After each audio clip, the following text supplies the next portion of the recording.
All right, ladies and gentlemen, let me know what you think about the video.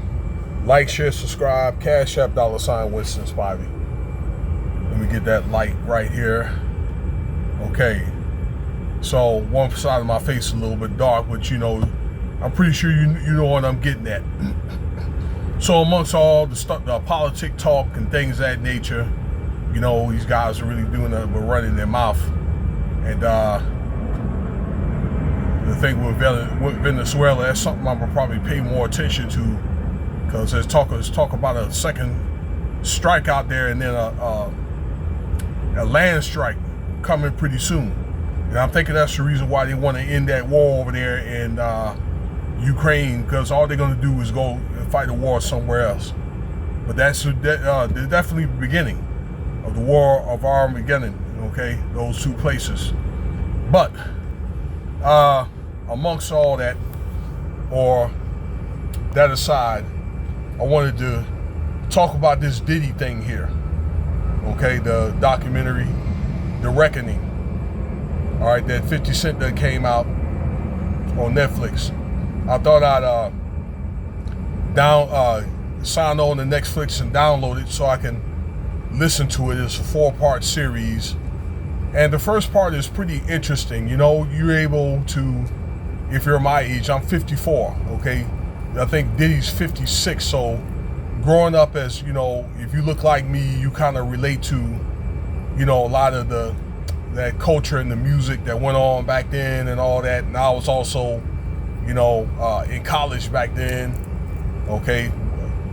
Growing up out there in Virginia.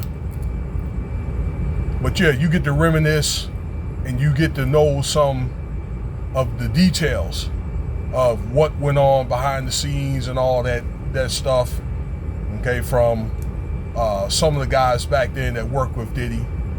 I don't know, some of your favorite rappers or whatever, family, friends, Diddy's mom, I mean, it's bittersweet. It's good and it's bad. Some of it's not good.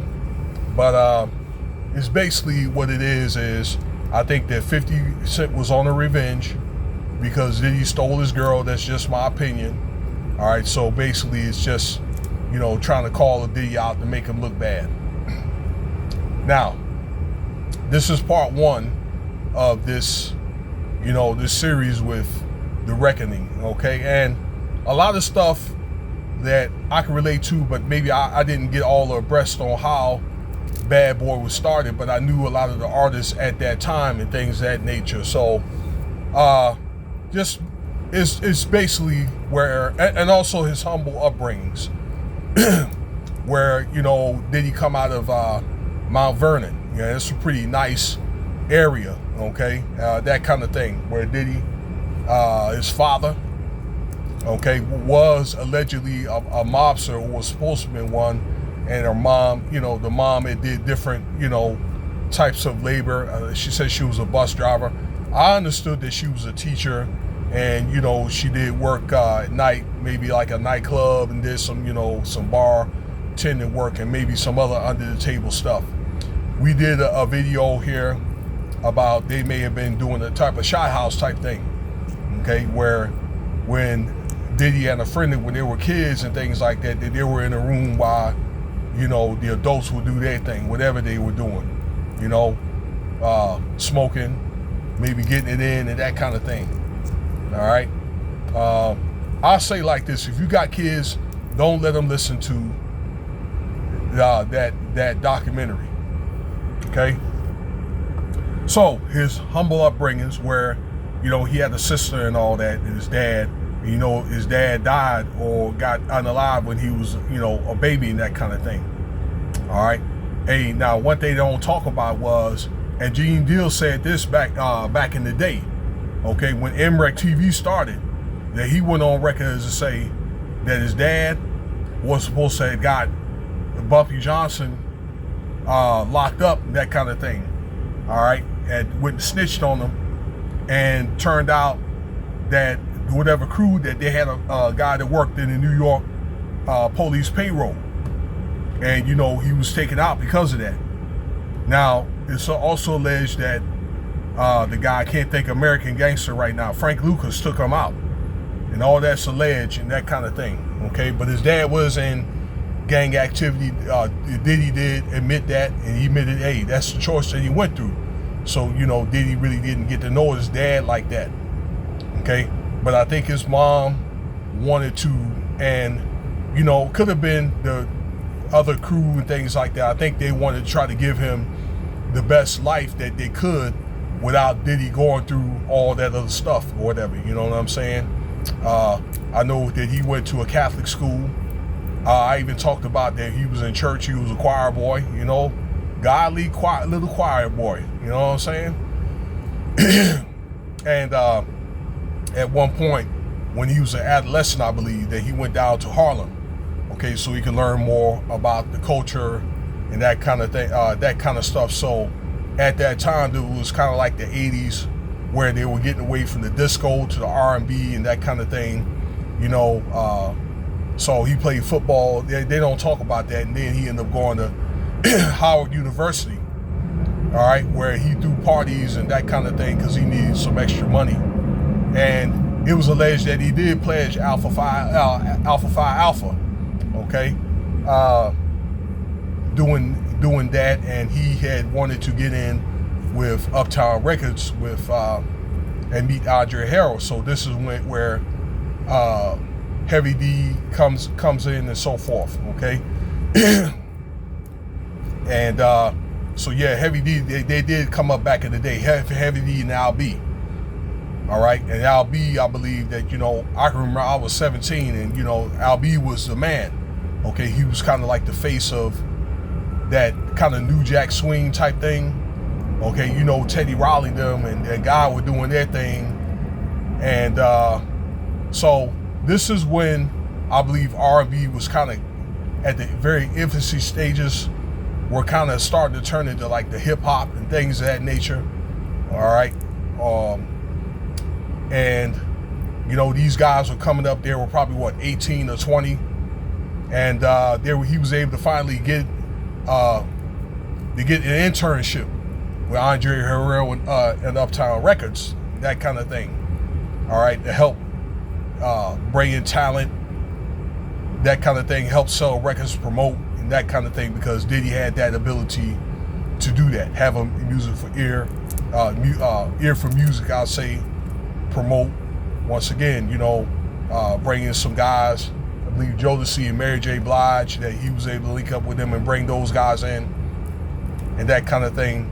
But I think that there was like a lot of jealousy. It was something that Diddy wanted. Okay, I believe that it could have been money.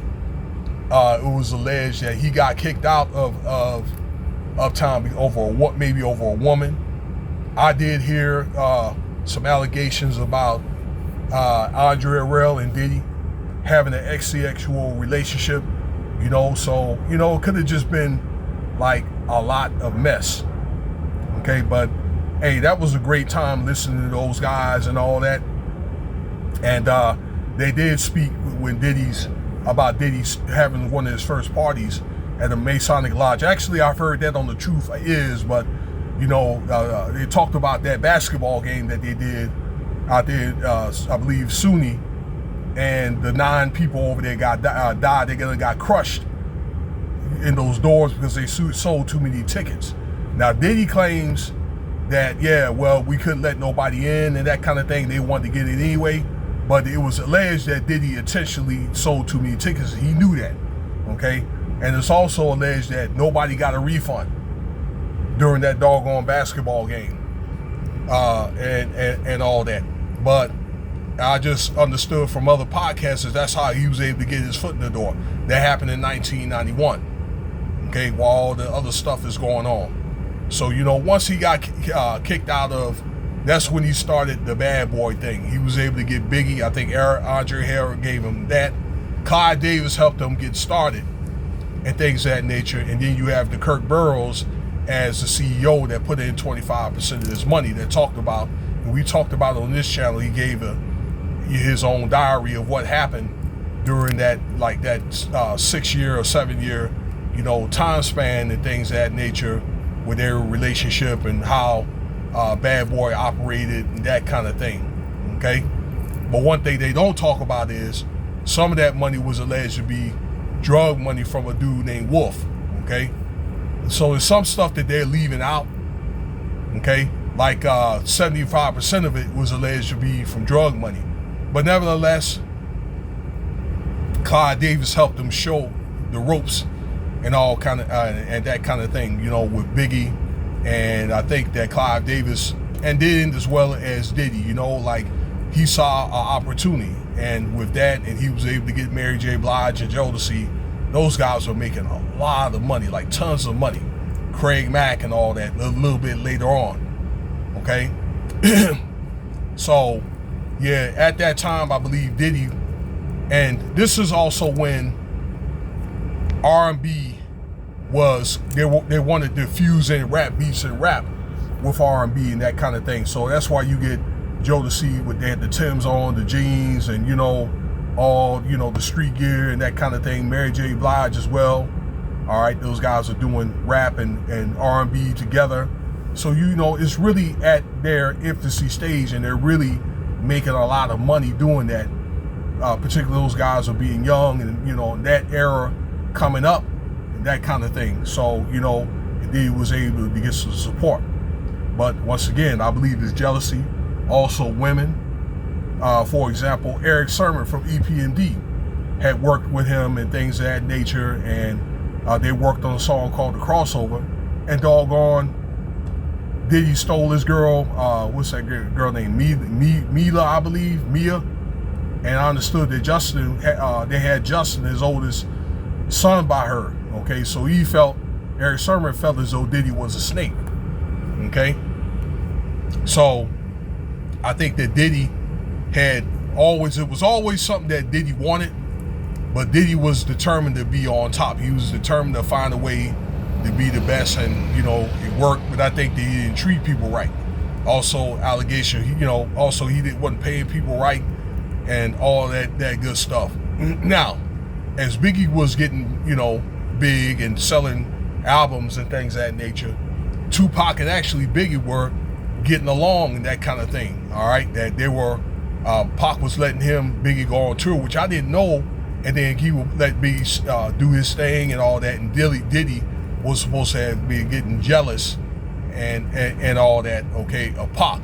But I think one thing that they don't talk about is it was alleged that Diddy was pissed off because the girls naturally did like Pac because of his gangster type of mentality. Diddy had to use money to get women, and the women loved Pac organically. And Diddy, I think, had grown a lot, very, very resentful of that. Okay, tried to figure out a way to get rid of doggone Pac, and that's where they had that, unaliving out there in that studio. I believe it was '94. Growing resentment as much as they were making money, and Diddy was pretty much getting what he wanted. And also there was talk about, Kim Porter, once somebody that I've always liked when I was younger, even at her older age and things of that nature, where he took Kim from Al B. Sure, and both of them have sons by Al B. I'm sorry, both of them had sons by Kim and things of that nature, okay? I believe it's, let me see here, Al Jr. and then Christian. Okay, very beautiful woman, you know what I'm saying? I've always admired her and things of that nature. So I just think there's a combination of Diddy's ego. I believe that he let the power go to his head, let it pump his head up. Okay, women, jealousy, and things of that nature or whatever that was giving Diddy a bad name. But it's really one of the things of what you really gonna do, because Diddy was somebody. He knew how to manipulate people. He was able to probably get enough money to pay off cops or get people, off and things of that nature without, a clue and things that and all that, without the police trying to investigate. So, Diddy had the power. So it is pretty much in like Las Vegas. They talk about that, but they didn't get into detail maybe on more about it. But we're gonna get to that. So that's part one, y'all. Appreciate it. I'm gonna give you a synopsis on part 2. I'm trying to listen to that. I really just started it. And hey man, download it off Netflix. Okay, you just get the little cheap version for $8 for a month and all that. I just downloaded it just to listen to the Diddy thing. So stay tuned for more. All right, part 2 coming up soon.